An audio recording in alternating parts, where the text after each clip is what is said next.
पंजाब राज्य बाल अधिकार संरक्षण आयोग की तरफ से एक पत्र लिखा गया है। दरअसल ये एडीजीपी क्राइम साइबर को लिखा गया है, क्राइम को। कारण क्या है कि लगातार जो कंटेंट इस समय सोशल मीडिया पर या सब तमाम जगहों पर जो फैल रहे हैं, इसको देखते हुए इसके ऊपर रोक लगाई जाए और इसके ऊपर तुरंत तौर से ऐसे जो है सेंसिटिव को हटाया जाए, ताकि जो आज के समाज पर, जो बच्चों पर, नौजवानों पर जो असर डाल रहा है, उसके चलते किया जा रहा है।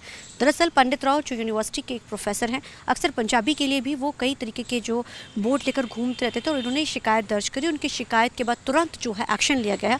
आइए हम आपको सबसे पहले एक बाइट सुनाते हैं कि आखिर चेयरमैन जो हैं इसके उनका इस पूरे मामले पे करमनदीप का क्या कहना है। सर, साइबर सेल को आपने एक लेटर लिखा है, क्या कुछ उस लेटर में लिखा गया? जी, ये आजकल इस समय में जो हम देख रहे हैं कि आजकल ये रील्स का ज़माना है और इसमें लेक्चर, पोर्नोग्राफिक और गन कल्चर की वीडियोस बहुत अपलोड हो रही हैं। इसका बच्चों के ऊपर बहुत नेगेटिव इफेक्ट पड़ता है। 14 से 18 साल के बच्चे जो हैं वो इससे बहुत ज़्यादा प्रभावित होते हैं और ये देखने को भी मिला है कि जो ये इनका व्यूअरशिप बहुत बड़ी है। तो ये एक चिंताजनक बात है। इसको रोकना बहुत ज़रूरी है, क्योंकि ये एक आंधी की तरह आया है। पिछले कुछ ही महीनों में हमने देखा है कि ये बहुत बढ़ चढ़ के इसकी वीडियोस आ रही हैं और इसके चक्कर में कुछ मर्डर भी हुए हैं, क्राइम भी हुए हैं।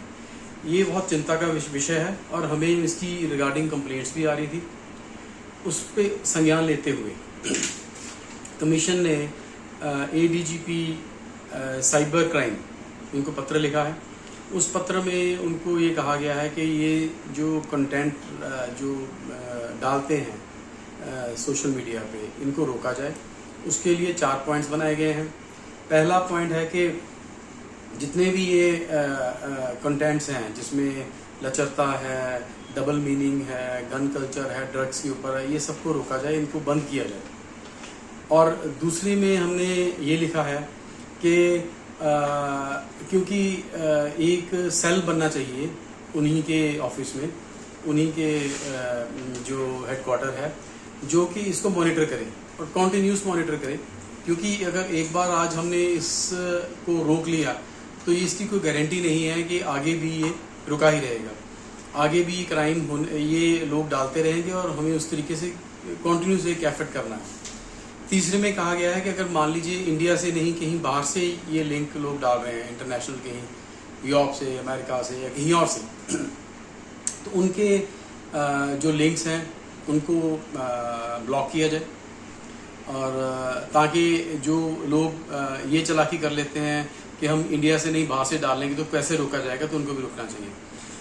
चौथा ये है कि जो लोग इस कार्य में पकड़े गए करते हुए, जिन्होंने ऐसी कुछ वीडियोस डाली जो कि हमारी सोसाइटी के लिए, बच्चों के लिए ठीक नहीं थी, उनके ऊपर जो कार्रवाई बनती है, जो धाराएं लगती हैं, चाहे वो आईटी की लगे, चाहे वो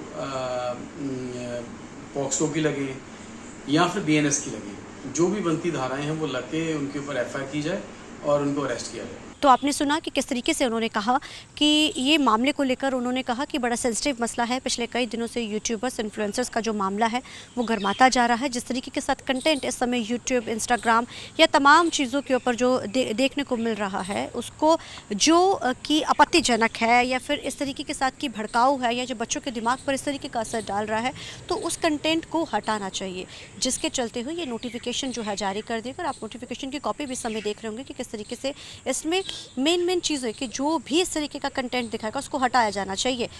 अभी हाल ही में जिस तरीके का साथ एक इन्फ्लुएंसर की जो मौत हो जाती है, क्योंकि वो जिस तरीके का अश्लील जो वो कंटेंट बनाती थी और उसके साथ और कई इन्फ्लुएंसर्स के साथ भी उनको धमकियां भरी चीज़ आई, जिसके बाद ये एक्शन जो लगातार वो लिए जा रहे हैं। स्टेट सरकार भी सख्त होती जा रही है और अगर बात की जाए तो क्राइम ब्रांच भी सख्त होता जा रहा है। और लगातार अगर बात की जाए तो कंटेंट जो है, जो इस तरीके के आपत्तिजनक कंटेंट है या जिससे लगता है कि भड़काऊ कंटेंट है, उनको काफ़ी हद तक हटा भी दिया गया है और साइबर इसको लेकर बहुत ज़्यादा अलर्ट भी हो चुका है और लगातार जो है इसके ऊपर नज़र भी जो है वो रखी जा रही है। और इस शिकायत के बाद तुरंत तौर के ऊपर एक्शन लेते हुए जो चेयरमैन की तरफ से नोटिफिकेशन जारी कर दिया गया है और अब इस पूरे मामले में आगे ये चीज़ कही गई है कि तुरंत तौर पर हटाया जाए और साथ ही साथ इसके ऊपर सख्ती करने के भी आदेश है। कैमरामैन अलजिंदर के साथ चंडीगढ़ से TV9 के लिए अमनप्रीत कौर।